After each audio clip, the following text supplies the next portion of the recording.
नमस्कार दोस्तों, दिमाग की बत्ती में आपका फिर से स्वागत है। बीएसएफ के टीम को आतंकवादी गांव में घुसने की खबर मिली और तुरंत असिस्टेंट कमांडेंट परमार जी अपने टीम को लेकर उस गांव में गए। गांव वालों से तहकीकात की, तब उन्होंने ऐसा कोई शख्स या संशयी देखा नहीं, ऐसे बताया। अब परमार जी की नज़र थोड़ी सी दूर पर खड़े खंडहर गांव पर पड़ी। भारी बमबारी की वजह से वह बस्ती कई सालों पहले उजड़ी हुई थी। भूत प्रेत की अफवाहों की वजह से यहाँ गांव वालों में से भी कोई आदमी जाता नहीं था। परमार जी अब उस बस्ती के हर खंडहरों में जाकर टॉर्च मारकर देखने लगे।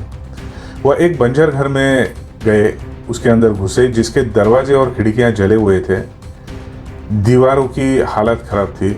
कमरे के अंदर जले हुए फर्नीचर के चौपाई के टुकड़े थे। एक बदबू सी उस कमरे में थी।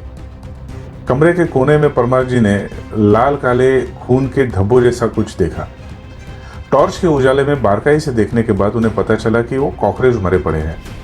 उन्होंने आगे जाकर कमरे की जांच पड़ताल की, लेकिन उन्होंने वैसे कोई संशयास्पद चीज और कोई देखी नहीं।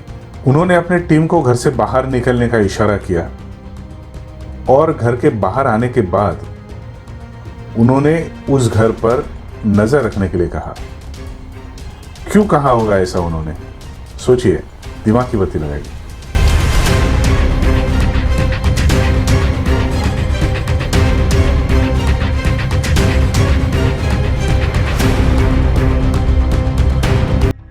परमार जी ने टॉर्च के लाइट में मरे पड़े कॉकरोच देखे।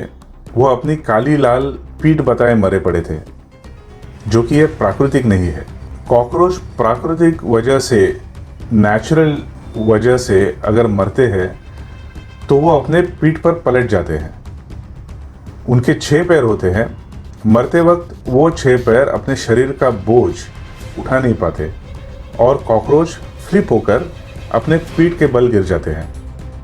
और दूसरी बात, प्राकृतिक रूप से मरा हुआ कोई भी कॉकरोच कोने में आके नहीं मरता, वो कमरे के बीचों बीच आके मरता है।